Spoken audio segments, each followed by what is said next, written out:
Hello, welcome. Self respect. First of all respect. అసలు respect అంటే ఏంటి? జనరల్‌గా రెస్పెక్ట్ అంటే మనము ఒకళ్ళకి ఒకళ్ళు రెస్పెక్ట్ ఇవ్వటం. అంటే ఒకళ్ళని చూడగానే మనము వాళ్ళతో మాట్లాడే విధానం గాని, మాట్లాడే పద్ధతిని గాని రెస్పెక్ట్ అంటారు. బేసికల్‌గా చూసి వణికిపోవటం, చేతులు కట్టుకోవటం అది రెస్పెక్ట్ కాదు. ఆ రెస్పెక్ట్ ఎవరి దగ్గర ఇస్తాం మనము అంటే, మన చిన్నప్పుడు మనకి విద్య నేర్పించిన గురువులు గానీ, కాలేజీ సార్‌లు గానీ, లేకపోతే ఏ రకమైన టీచర్ గానీ, and one of the biggest teacher is a father. So, వీళ్ళకి మాత్రం మనం అటువంటి రెస్పెక్ట్ ఇస్తాం. ఎందుకు అంటే, సో, ఫాదర్ అనగానే ఒక రకమైన భయం అనేది పిల్లల్లో ఉంటుంది. ఎందుకంటే, ఆయన జనరల్‌గా చాలా మందిలో ఉండే కామన్ భయం ఏంటంటే, పెద్దోడు, మనం చిన్నోళ్ళము. సో, తిరిగి కొడితే మనం కొట్టలేము అని చిన్న పిల్లలు భయపడుతుంటారు. అలా గ్రాడ్యువల్‌గా పోయినా కొద్దీ కొంతమంది పిల్లల్లో భయం పోతది. ఎందుకంటే వాడు ఫిజికల్ గ్రోత్ వచ్చేసి దేన్నైనా హ్యాండిల్ చేయగలనే సిట్యుయేషన్ వచ్చినప్పుడు కొంతమందిలో ఆ రెస్పెక్ట్ అనేది పోతది. ఎదురు తిరిగి మాట్లాడడము, పెద్ద పెద్దగా మాట్లాడడము, అరవడము లాంటివి చేస్తారు. కానీ కొంతమంది మాత్రం పద్ధతిగా, పొలైట్‌గా తండ్రి చెప్పింది నచ్చకపోయినా చక్కగా రెస్పెక్టబుల్‌గా ఆన్సర్ చెప్తారు. సో, సేమ్ స్టూడెంట్సు లెక్చరర్స్ విషయంలో గాని, చిన్న చిన్న స్కూల్ టీచర్స్ విషయంలో గాని, చిన్న పిల్లలు అవటాన స్కూల్ టీచర్ అమ్మో! కొడతాడేమో, తంతాడేమో అని భయపడుతూ ఉంటారు. సో, అది ఆ భయంతో వచ్చే రెస్పెక్ట్. కానీ మనం ఒక ఏజ్ వచ్చిన తర్వాత, సో, మనం కొంత పెద్దయిన తర్వాత let's say after 30 years, 35 years అయిన తర్వాత మనం ఒక గురువుని చూస్తే అంటే మన లైఫ్‌లో సెటిల్ అయిపోయి ఉద్యోగం చేస్తున్న టైంలో పక్కన మనకి చిన్నప్పుడు పాఠాలు నేర్పిన ఒక సార్ ఎదురుపడితే, నిజంగా మనం అలా చేతులు కట్టుకొని ఆయనకి నమస్తే సార్ అంటాం. డిఫరెన్స్ ఏంటి? రెస్పెక్ట్. ఆ రెస్పెక్ట్ ఎందుకిస్తున్నాం? అంటే మనకి ఇన్ని రోజులు మెచ్యూరిటీ లేక నిజంగా ఆ వాల్యూ తెలియలేదు. ఆయన వాల్యూ ఏంటో తెలియలేదు. ఇవాళ మనం లైఫ్‌లో పర్ఫెక్ట్‌గా సెటిల్ అయ్యాం కాబట్టి, నిజంగా ఆయన ఆ రోజు మనకి విద్య నేర్పబట్టే మనం ఇలాంటి పొజిషన్‌లో ఉన్నామని జెప్పి తెలిసి మనం రెస్పెక్ట్ ఇస్తాం. అంటే ఆ రెస్పెక్టు ఆయన అడిగితే మీరిచ్చేది కాదు. మీ ఇద్దరి మధ్యన ఆటోమేటిక్‌గా జనరేట్ అయ్యే గౌరవం. సో, రెస్పెక్ట్, సెల్ఫ్ రెస్పెక్ట్ ఈ 2 టాపిక్స్ గురించి ఇవాళ మాట్లాడుకుందాం. సో, బేసికల్లీ ఒకడు మీకు రెస్పెక్ట్ ఇవ్వాలి అంటే ఫస్ట్ ఆఫ్ ఆల్ మీ క్యారెక్టర్ బావుండాలి. మీ క్యారెక్టర్ బావుండాలి అంటే జెన్యూన్‌గా ఉండాలి. అంటే ఎదుటివాడు మిమ్మల్ని చూడంగానే మీకు ఒక నమస్తే పెట్టాలో, లేకపోతే ఇంకో చేయాలో, లేకపోతే మీతో మంచిగా ఒక 2 నిమిషాలు మాట్లాడాలో అనుకున్నప్పుడు మీ క్యారెక్టర్ బావుంటే మాట్లాడతారు. దానికి మీరేం చేయక్కర్లేదు బేసిక్‌గా. మీరు మీ మైండ్‌ని క్లీన్‌గా పెట్టుకోండి. హార్ట్‌ని క్లీన్‌గా పెట్టుకోండి. ఎవరితోటన్నా ఏదన్నా మాట్లాడేటప్పుడు ఓపెన్‌గా ఉండండి. అంటే కొంతమంది పైకి యాక్టింగ్ చేస్తూ మాట్లాడుతూ ఉంటారు. ఓ ప్రేమున్నట్టు, ఓ ఇదున్నట్టు. తర్వాత వాళ్ళ బిహేవియర్ డిఫరెంట్‌గా ఉంటది. సో, ఆ డ్రామాలు అవసరం లేదు.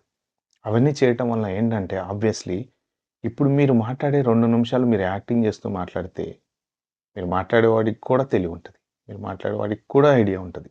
వాడు కూడా మీ గురించి పసిగట్టగలడు. సో, వాడికి అర్థమైద్ది.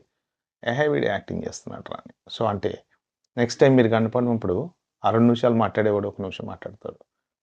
ఇంక కొన్ని రోజుల తర్వాత అసలు మీతో మాట్లాడకుండా ఎళ్ళిపోతూ ఉంటాడు. అప్పుడు మీకు అర్థమవుద్ది. ఓహ్! వీడు మనకి రెస్పెక్ట్ ఇవ్వట్లేదు అని.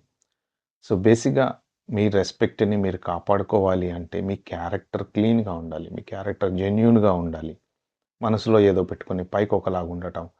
ఏదన్నా ఎవరికైనా చెప్పాలి అనిపిస్తే అంటే ఇక్కడ ఫర్ ఎగ్జాంపుల్ కొంతమందేంటంటే చాలా ఓపెన్‌గా ఉంటారు. మనసులో ఏదో పెట్టుకొని బయటికి మాట్లాడడం గానీ, మనసులో ఏదో పెట్టుకొని బయటికి ఒక రకంగా వాళ్ళతోటి యాక్టింగ్ జేస్తూ, మాట్లాడుతూ, నటిస్తూ ఉండడం కొంతమందికి రాదు. కొంతమందేంటంటే జెన్యూన్‌గా very clean in the heart. అంటే హార్ట్‌లో ఏది పెట్టుకోరు. బయటికి నువ్వు తప్పు చేస్తే తప్పురా బయ్ అని జెప్తారు. నువ్వు కరెక్ట్ చేస్తే నువ్వు అరె! గ్రేట్ బా చేసావు అంటారు. సో, కానీ నువ్వు గ్రేట్ బాగా చేసావు అన్నప్పుడు అతను నచ్చుతాడు. కానీ తప్పు అన్నప్పుడు మాత్రం నచ్చడు. ఎందుకంటే నీ తప్పు నీకు చెప్పాడు గాబట్టి. అప్పుడు నువ్వు ఆటోమేటిక్‌గా అతనికి రెస్పెక్ట్ ఇవ్వడం తగ్గిపోతుంది. కానీ ఎవరైతే చెప్తారో నువ్వు చేసింది తప్పు అని, వాడి రెస్పెక్ట్ ఎక్కడికి పోదు. నువ్వు తప్పు అని చెప్పినోడు ఇప్పుడు నీకు రెస్పెక్ట్ ఇవ్వకపోవచ్చు. కానీ కొన్ని రోజుల తర్వాత ఏదో ఒక రోజు వాడు మళ్ళీ అదే తప్పు చేస్తాడు. నువ్వు కాకపోతే ఇంకొకళ్ళు చెప్తారు. ఒక నలుగురు చెప్పిన తర్వాత అప్పుడు వాడు రియలైజ్ అయ్యి వచ్చి, అరే! మనకు ఆ రోజు ఫస్ట్ చెప్పినోడు మనం అనవసరంగా మనం వినలేదు. అదే కరెక్టు అని జెప్పి అప్పుడు మళ్ళీ నీ దగ్గరకొస్తాడు. నీ రెస్పెక్ట్ ఇంకా పెరుగుతది. అంతే తప్ప మనకి రెస్పెక్ట్ ఇవ్వాలని జెప్పి మనం వాళ్ళ దగ్గర ఓవర్ యాక్టింగ్ జేయటమో, లేపోతే లేనిది నటించి బిహేవ్ జేయటమో చేయగూడదు. అదొకటి. ప్లస్ ఇంకోటి పిల్లలు తల్లిదండ్రులకు మధ్య ఉండే రెస్పెక్టు. జనరల్‌గా పిల్లలు తల్లిదండ్రులకి రెస్పెక్ట్ ఇవ్వకుండా బిహేవ్ చేసే సిట్యుయేషన్ ఎలా ఉంటదో తెలుసా? అది మీ మీదే డిపెండ్ అయి ఉంటది. మీరు జెన్యూన్‌గా ఉంటే మీ పిల్లలు ఆబ్వియస్‌లీ రెస్పెక్ట్ ఇచ్చేలా మాట్లాడుతూనే ఉంటారు. రెస్పెక్ట్ ఇచ్చేలా బిహేవ్‌లా ఉంటారు. బయటి వాళ్ళతో ఎలా మాట్లాడాలనేది మనం పిల్లలకి నేర్పించాలి. బయటి వాళ్ళతో ఎలా బిహేవ్ చేయాలనేది పిల్లలకి నేర్పించాలి. ఎందుకంటే మన పిల్లలు మన దగ్గర కేవలం కొన్ని రోజులు మాత్రమే ఉంటారు. రేపొద్దున వాళ్ళ సమాజంలోకెళ్ళిన తర్వాత యాటిట్యూడ్ చూపెడితే అది వాళ్ళకే నష్టం. కాబట్టి మనం ఇంపార్టెంట్ పిల్లలకి నేర్పించాల్సిందేంటంటే చదువు, ఉద్యోగము ఇవన్నీ పక్కన పెడితే రెస్పెక్ట్. ఆ రెస్పెక్ట్ అనేది ఎదుటివాడికి ఇచ్చినంత కాలం మనం మంచిగా ఉంటాము. మనకే ఇబ్బంది రాకుండా ఉండదు అనేది మనం నేర్పించాలి. సో, ఆ రెస్పెక్ట్ వాళ్ళకి నేర్పించాలి అంటే ఫస్ట్ మనం రెస్పెక్టబుల్‌గా ఉండాలి. కొంతమంది ఏంటంటే పేరెంట్సు చాలా ఒక టైప్ ఆఫ్ బిహేవియర్ చేస్తూ ఉంటారు. కుళ్ళు, కుతంత్రాలు, రాజకీయాలు ఏంటో అంటే వాళ్ళ మధ్యన, ఫ్రెండ్స్ మధ్యన లేపోతే వాళ్ళ బ్లడ్ రిలేషన్స్ మధ్యన ఒక టైప్ ఆఫ్ బిహేవియర్ చేస్తూ ఉంటారు. దాన్ని పిల్లలు అబ్జర్వ్ చేస్తూ ఉంటారు. సో, ఆ అబ్జర్వ్ చేసినప్పుడు ఆబ్వియస్‌లీ వీళ్ళకి రెస్పెక్ట్ అనేది ఆటోమేటిక్‌గా తగ్గిపోతది. ఎందుకు తగ్గిపోతది అంటే జస్ట్ కేవలం ఒక పేరెంట్స్ కాబట్టి మరీ ఎదురు తిరిగి మాట్లాడకుండా మాట్లాడతారేమో గానీ, మీకేమి చెప్పరు. రెస్పెక్ట్ పోవడం అనేది ఏంటి బేసిక్‌గా తల్లిదండ్రుల దగ్గర పిల్లల రెస్పెక్ట్ పోవడం అని ఏంటి అంటే బేసిక్‌గా తల్లిదండ్రులకి ఏమి చెప్పరు. ఏం చేసేది చెప్పరు. ఒకప్పుడు భయపడి భయంతో చెప్తారు. కానీ ఒక స్టేజ్‌కొచ్చిన తర్వాత మీ బిహేవియర్ గనక మంచిగా ఉంటే కంపల్సరీ ప్రతి పిల్లలు చక్కగా మేము ఇది జేస్తున్నాం, అది జేస్తున్నాం, ఏం జేయమంటారు అంటారు. మీ రెస్పెక్టే సరిగ్గా లేదనుకో ఆబ్వియస్‌లీ వాళ్ళు గూడా చెప్పరు. వాళ్ళిష్టం వచ్చింది చేసుకొని ఎళ్ళిపోతుంటారు. అంటే ఇక్కడేంటంటే ప్రతి మనిషికి రెస్పెక్ట్, సెల్ఫ్ రెస్పెక్ట్ ఈ 2 వెరీ ఇంపార్టెంట్.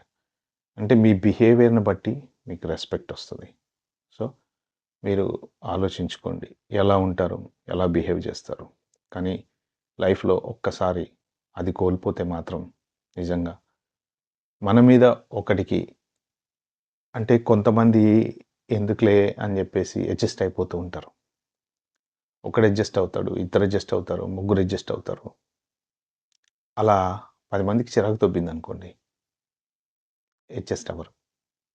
అప్పుడు నష్టం అనేది నీకు జరగటం మొదలుపెడతది. ఆ 10 మంది నీకు రెస్పెక్ట్ ఇవ్వడం తగ్గిపోతే నీ వాల్యూ ఏంటనేది ఆ రోజున నీకు తెలుస్తది. భయంతో రెస్పెక్ట్ ఇవ్వడం వేరు. ప్రేమతో రెస్పెక్ట్ ఇవ్వటం వేరు. సో, ఈ రెండిటికి మధ్య చాలా తేడా ఉంటది. సో, ఈ రెండిట్లో మీకు ఏది ఇంపార్టెంట్ అనేది మీరు డిసైడ్ జేసుకోవచ్చు. అది మీ చేతిలోనే ఉంటది. ఎందుకంటే అది మీ బిహేవియర్‌లోనే ఉంటది. నలుగురు మనకి రెస్పెక్ట్ ఇవ్వాలి అంటే నలుగురితో మంచిగుండాలి.